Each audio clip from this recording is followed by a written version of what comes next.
வணக்கம். முனிவர் ஒருத்தர் காட்டு வழியா நடந்து போய்கிட்டு இருந்தாரு. ரொம்ப தூரம் நடந்து வந்ததுனால அவருக்கு ரொம்ப தாகம் ஏற்பட்டுச்சு. காடு அப்படிங்கறதுனால எங்கேயும் தண்ணி கிடைக்காம தண்ணியை தேடி அலைஞ்சாரு. அந்த சமயத்துல தூரத்துல ஒரு பொண்ணு குடத்தோட அந்த காட்டு வழியா வந்துகிட்டு இருந்தா. அந்த பொண்ணை பார்த்தது முனிவருக்கு சந்தோஷம் வந்துச்சு.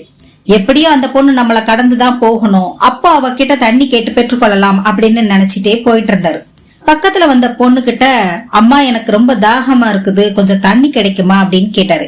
தண்ணி தானே முனிவரே, தாராளமா தர்றேன், ஆனா நீங்க யாருன்னு என்கிட்ட எதுவும் சொல்லலையே அப்படின்னு சொல்லிட்டு முனிவர்கிட்ட கேட்டா.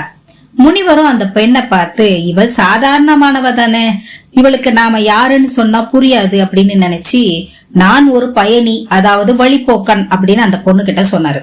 உடனே அந்த பெண் சிரித்து கொண்டே, இந்த உலகத்துல ரெண்டு பயணிதான், அதுவும் சூரியன் சந்திரன் மட்டுமே, இவங்க தான் இரவும் பகலும் பயணம் செய்கிறார்கள் அப்படின்னு சொன்னான். முனிவர் சற்றே சிந்தித்து விட்டு, சரி அப்போ என்ன ஒரு விருந்தினர்னு வச்சுக்கோ அப்படின்னு சொன்னாரு.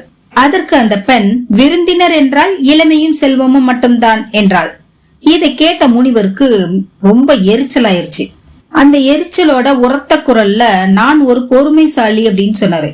அதுக்கும் அந்த பெண், அதுவும் ரெண்டே பேர் தான், ஒன்று பூமி, யார் மிதிச்சாலும் யார் தோண்டினாலும் அவங்கள தண்டிக்காம தாம் மீது தாங்கிக்கிறது, மற்றொன்று மரம், தன்னை கல் கொண்டு அடித்தவருக்கும் கனியை தருகிறது அப்படின்னு சொன்னான். இதை கேட்டதும் முனிவருக்கு ரொம்ப கோபம் அதிகமாச்சு.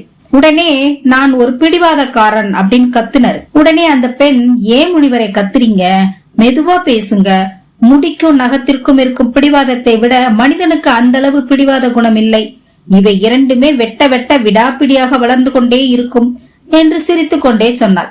இதை கேட்ட முனிவருக்கு என்ன செய்யறதுனே தெரியல. தாகம் வேற அதிகமா இருந்ததுனால அந்த பெண்ணோட கால்ல முனிவர் விழுந்துட்டாரு. உடனே அந்த பெண், மகனே எழுந்திரு என்றாள். அந்த குரலை கேட்டு எழுந்தவர் திகைப்போட அந்த பெண்ணை பார்த்தார். அந்த பெண் அந்த முனிவருக்கு சாட்சாத் அன்னை பராசக்தியாகவே காட்சி கொடுத்தாள்.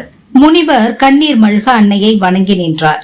இந்த நிகழ்விலிருந்து புரிஞ்சுக்கிறது ஒன்னே ஒண்ணுதான், யாரையும் நாம தரக்குறைவா எண்ணக்கூடாது. சாதாரண பெண் தானே அப்படின்னு நினைச்சு முனிவர் தன்னை யாருன்னு வெளிப்படுத்திக்கிடல.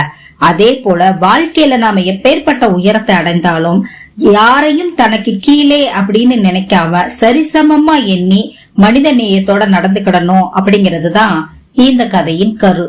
நன்றி, வணக்கம்.